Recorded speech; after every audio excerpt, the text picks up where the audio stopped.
আবারও প্রিয় বন্ধু মেসির সাথেই খেলতে চলেছেন নেইমার জুনিয়র। সান্তোস ছেড়ে যুক্তরাষ্ট্রের ক্লাব ইন্টার মায়ামিতে যোগ দিতে যাচ্ছে নেইমার জুনিয়র। ডিসেম্বরের দিকে সান্তোসের অধ্যায় শেষ করে এবার সত্যিই ইন্টার মায়ামিতে যোগ দিচ্ছেন তিনি। আর এতেই ফুটবল বিশ্বে আবারও দেখতে পারে সেই বিখ্যাত মেসি নেইমার সুয়ারেজ জুটি।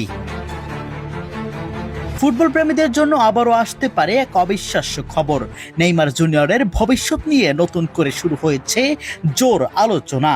সাম্প্রতিক বেশ কয়েকটি প্রতিবেদনে বলা হচ্ছে সান্তোসের সঙ্গে চুক্তির মেয়াদ শেষ হওয়ার পর যুক্তরাষ্ট্রের ক্লাব ইন্টার মায়ামিতে যোগ দেওয়ার সম্ভাবনা রয়েছে ব্রাজিলিয়ান এই তারকার। নেইমারের বর্তমান চুক্তি সান্তোসের সঙ্গে 2026 সালের ডিসেম্বর পর্যন্ত, অর্থাৎ বছরের শেষেই তার সামনে আসবে নতুন সিদ্ধান্ত নেওয়ার সুযোগ। আর ঠিক এই সময় সামনে এসেছে মেসির ইন্টার মায়ামিতে নেইমারকে ফের সতীর্থ হিসেবে পাওয়ার সম্ভাবনার খবর। নেইমার, লিওনেল মেসি ও লুইস সুয়ারেজ তিনজনই একসময় বার্সেলোনার জার্সিতে গড়ে তুলেছিলেন ফুটবল ইতিহাসের অন্যতম ভয়ঙ্কর আক্রমণ ভাগ, যেটি পরিচিত ছিল MSN নামে। এখন সেই তিন তারকাকে যদি আবার একই ক্লাবের জার্সিতে দেখা যায়, তাহলে সেটি নিঃসন্দেহে MLS এর ইতিহাসের অন্যতম আলোচিত পুনর্মিলন হবে। তবে গুরুত্বপূর্ণ বিষয় হলো নেইমারের ইন্টার মায়ামিতে যোগ দেওয়া এখনো নিশ্চিত নয়। এটি বর্তমান সম্ভাবনা ও রিপোর্টের পর্যায়ে রয়েছে।